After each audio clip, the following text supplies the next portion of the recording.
Algeria, that is in northwestern Africa. So the bordering countries are then over the Mediterranean Sea, Spain, and then next to it there is then Morocco, and then there is the Western Sahara, which is 70% occupied by Mauritania, the next country, and 30% by the Polisario Front. There's a ceasefire since 1997, and then there is Mauritania, and then Mali, and then Niger, then Libya, and then Tunisia. And Algiers, the northern part, the 15% northern part, that is a bit different. The 15% northern part, that is the coastal region. There's Mediterranean climate, and there are all the cities. And there's also the fertile land and the agriculture. The other 85% are then more Sahara. There is a stony desert, sandy desert, and also bare stones. And there are some bigger cities. Algiers is the capital, and there are some oases also then. Birsik or something is the name of it, an oasis there. There are then fertile valleys in that region. There's agriculture done, there's tobacco made, there is wines and vegetables and fruits were done, and they are exported. Since the 1950s also more oil is exported, crude oil. And then a bit to the history, 3,100 years ago the Phoenicians occupied it, and then the Phoenician Empire declined a bit. They were more in the eastern part of the Mediterranean Sea. They declined it when it became Carthage in the region of Tunisia. When the Romans conquered Carthage in 1146 before Christ. Then in the 5th century the Vandals came, and then came the Byzantines, they were also in the eastern part. And then in the 7th century then the Arabs, and they brought in the Islamic language and religion. 80% are speaking, a big part speaks Arabic, and another part speaks also Hamitic. And now the Arabs came, Arabic language and also the religion of Islam started then to be there.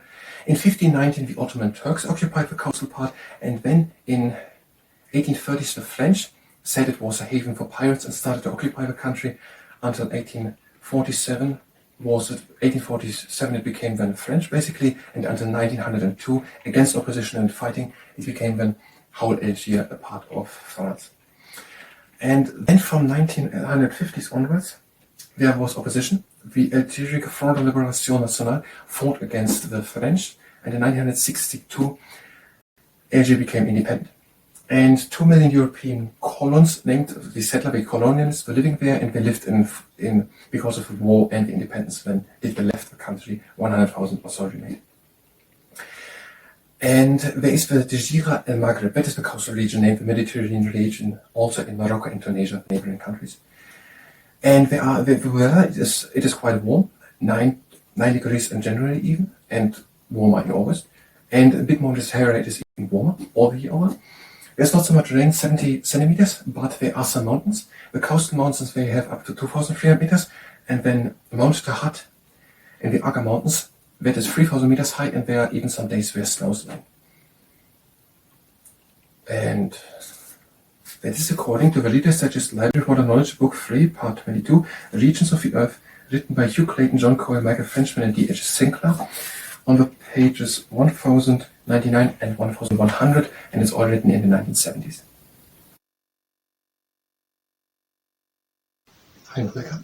I'm trying to learn international studies, today Algeria, and after we've done what we're going to do martial arts basics training, and if you participate in the martial arts basics training, then it's valid your arm risk.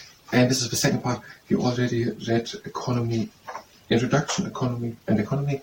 Now we're going to go on with people, and the book is from the 1970s. So all information about Algeria are from the 1970s. People. About 80% of Algerians speak Arabic, a Semitic language, but nearly 90% are Berbers, who speak a Hamitic language. Okay, 80% is speaking Arabic and 20% is speaking, or 19% is speaking a Hamitic language. The Berbers, Algeria's original inhabitants, include the Shawiya of the Ours Massif, the Kabyles of the Kabylie, and the nomadic Tuaregs.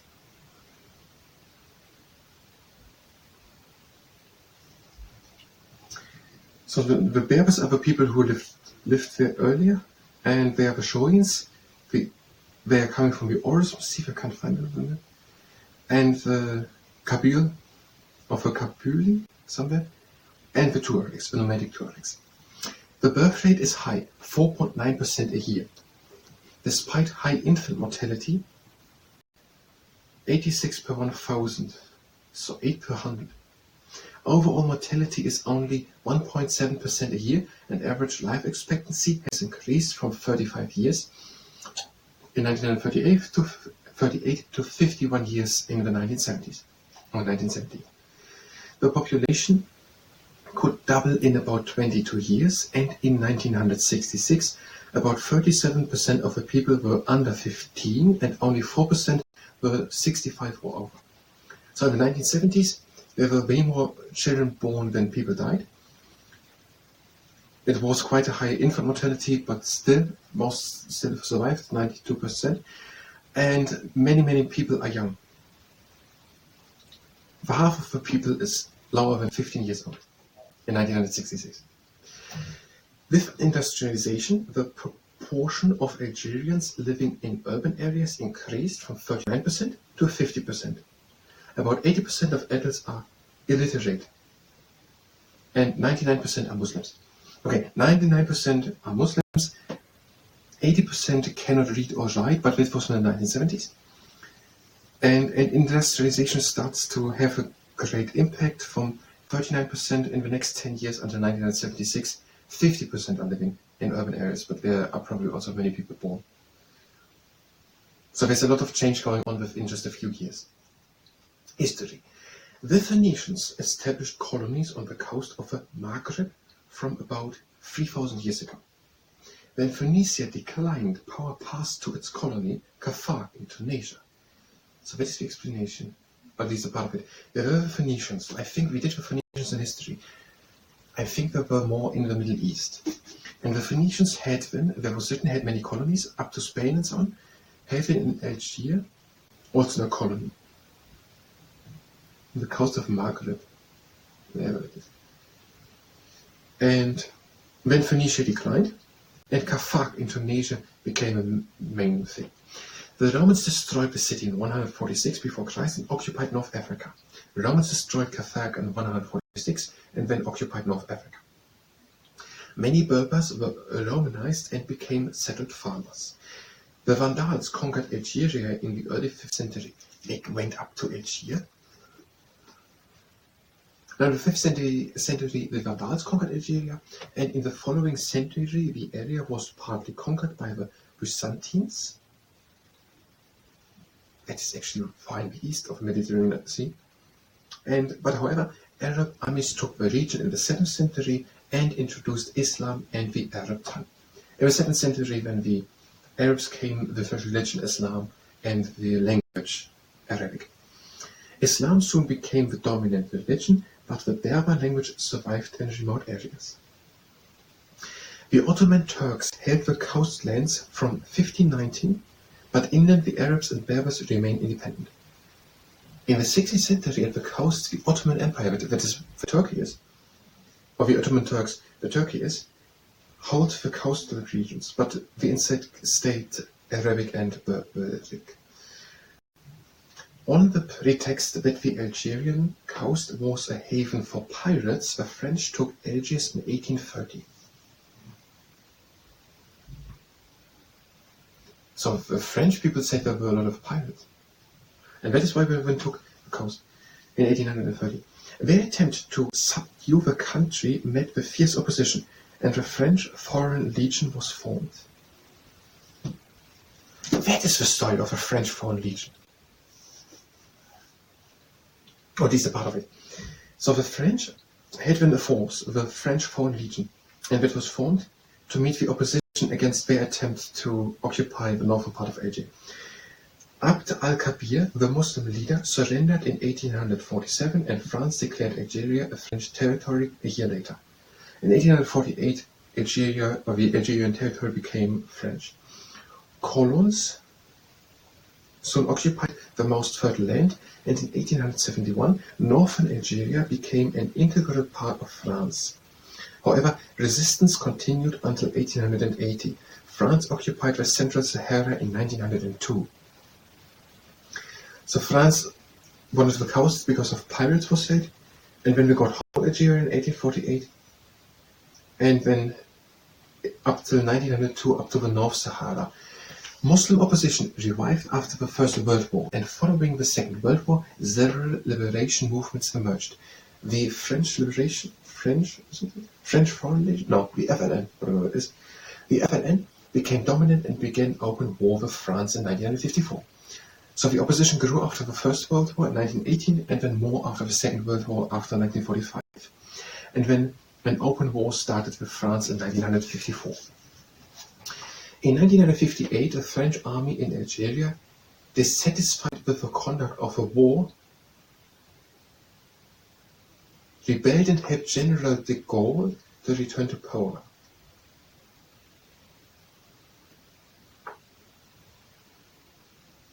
Who was the French army helping before they turned sides? In 1958, the French army in Algeria, FLN, French Legion, maybe it's turned around, FLN, maybe it's a French title, François Légion Nationale or something, French Foreign Legion, maybe this are them. I don't know, I don't understand the part. Why is the French army now suddenly helping the French troops? What is so surprising about it? Now the French army in Algeria, dissatisfied with the conduct of the war, rebelled and helped General de Gaulle to return to power. However, de Gaulle doubted that France could indefinitely control Algeria by force. In April 61, another revolt failed to remove him, and in March 62, a ceasefire was negotiated with the FLN. The OAS, a secret organization of colons. Who's colons? And army officers continued acts of terrorism until the following June. So there was a ceasefire, but also acts of terrorism or guerrilla war, and when Algeria became independent then in 62. Ahmed Ben Bella, an FLN leader who had been imprisoned by the French since 1956, became prime minister. In 1963 he was elected president, but was overthrown by a revolutionary council headed by Colonel Henri Boumedienne in 1965. Algeria is a one-party state. The information from the 1970s is a one-party state.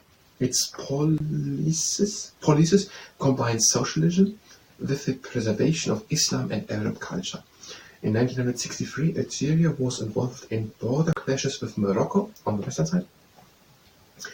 Later, Algeria opposed the agreement between Spain, which is in the north, but over the sea, over the Strait of Gibraltar, with Spain, and Morocco, the western part, of Mauritania southwest, and Mauritania on the partition of Western Sahara. So there was the Spanish Sahara, and Spain, Morocco, and Mauritania had an agreement on who obtains the Spanish Sahara. Algeria was against it. Algeria supported the Western Sahara Polisario Front, which demanded self-determination as a separate nation, and was supported by Libya. Libya is in the east. In 1976, Algeria and Libya declared their intention to form a political union. Okay, Algeria supported people in the Western Sahara Polisario Front in Spanish Sahara, somewhere in the south probably, to become independent and have their own independent nation. And in 1976, so when the book was written around 1978, Algeria and Libya had intentions to form a political union. Area, 2.3 million square kilometers, 20 million population in the 1970s. Capital is Algiers. The flag is a vertical bars of green and white with a red crescent enclosing a red star in the center. Language Arabic, Berber and French. Chief farm products: apricots, barley, cattle, citrus fruits, figs, goats, dates, oats, olive oil, sheep, tobacco, vegetables, wheat, wine. Major minerals: antimony, copper, iron ore, lead, mercury, oil and natural gas, phosphates and zinc. Manufacturers: carpet, cement, cigarettes, detergents, fertilizer, canned fish, processed food, fuel oils, iron and steel, leather goods, motor spirits, paints, wine. Major exports: crude oil, wine, natural gas, fruit and vegetables, iron ore and concentrates. Major imports: machinery, transport equipment, iron and steel, chemicals and grain. Okay, we read now the whole part of Algeria. That was the international studies part. If you were here for international studies, you can go directly to the next part of international studies, where we're going to go over it again and try to make somehow a coherent presentation about energy based on information from the 1970s, which are not outdated. If you stay here and participate in the martial arts basic training, then it's better the hours. One leg up. The other one. Take the leg at the ankle. Tuck it over. Change. One leg to the side, toes in front, stretching inner side of the leg. To the other side. There you go, side to side.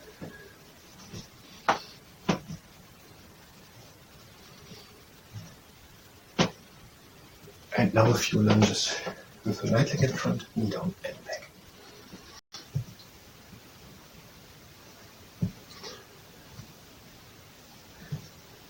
And now the shoulder snowplow, knee up and back, and 1, 2, 3, up and back.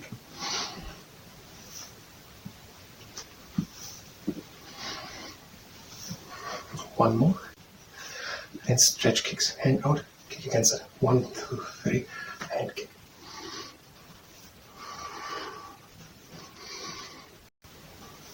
And the last one, and the frog, knee up and back.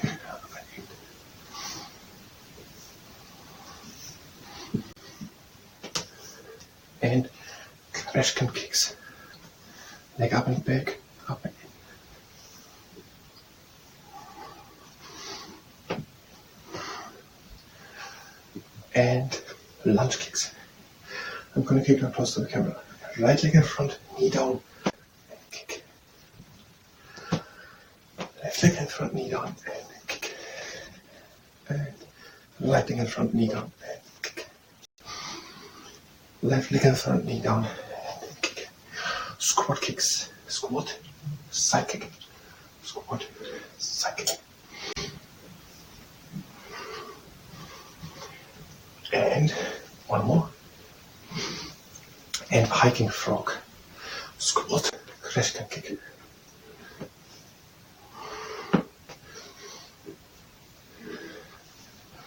And 12 push-ups. Hands underneath the shoulders. Tuck the tailbone in, down, elbows close to the rib cage. The first one, the second one, and number 4, and 5, and 6, and 7, and number 8, and 9, and 10, and then and the last one, number 12. And we're stretching. One heel onto the ground, pull the toes in, put the left, pull in, right, pull in, middle, move from left to right. Upper heel onto the ground, pull the toes in. Put the right, pull in, left, pull in, middle, move from left to right. One leg up. The other one. Take the leg at the ankle. Tuck the tailbone in. Change. Legs to the sides, breathing it out. And out. In and up. In and close the legs. Breathe again out. That was the martial arts basic training. I thank you very much and until next time.